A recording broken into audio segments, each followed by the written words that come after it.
Dear students, especially for 12th class student, as you know that now it is the last moment to all of you in our school. In this way, I would like to tell about the JEE examination. JEE examination जो है उसके बारे में मैं बताना चाहूँगा students के लिए in a short.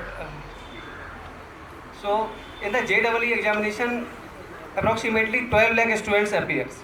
JEE examination में करीब 12 लाख स्टूडेंट्स अपियर होते हैं, in which only 2.5 lakh student pass. उसमें 2.5 लाख स्टूडेंट पास होते हैं approximately. And the pattern of the examination is that every right answer you gain 4 marks and every wrong answer you get negative 1 marks.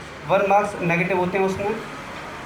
और in which some the student who passes in the JEE mains examination they get rank in the examination and they get admission in the various state level institutions or the schools. And listen all of these things. So JEE mains advanced examination is also tough, in which MSQ answers are there. MSQ means there are the multiple answers for a single question. एक question के लिए multiple answers होते हैं.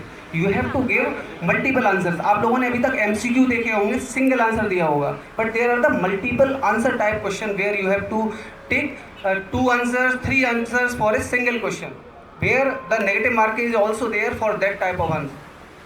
-2 marking is there for that multiple wrong answers for that question.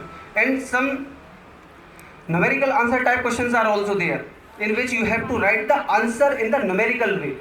There is no negative marking for that type of question. उस पर numerical जो answer होता है देना आपको, उस पर numerical आंसर पर negative marking तो नहीं होती है, लेकिन आंसर आपको numerically देना होता है उसको. तो JEE एडवांस पासिंग करने के बाद approximately rank is approximately 17,300, then you can get rank to get the admission. Go through the BAR, Bhava Atomic Research Center, ISRO, Indian Space Research Organization. There you can get a post of scientific officer directly after BTech. So it is a good opportunity to all of you, the student who want to go through the JEE, the especially mathematics student goes there. So it is a good opportunity to rise your name, to light your name.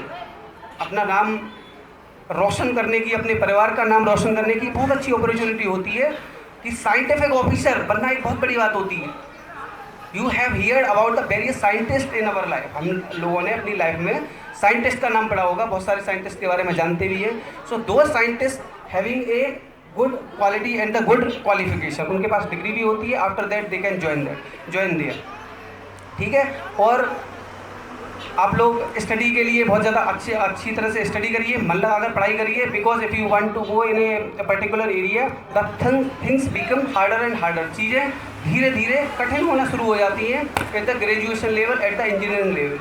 But if you are interest and a passion in that particular area, you can get success very easily in that area. उस area में आपको success अच्छी तरह से मिल जाती है जहाँ पर आपका इंटरेस्ट होता है. If you are not taking interest in your life, you cannot do anything in that particular area.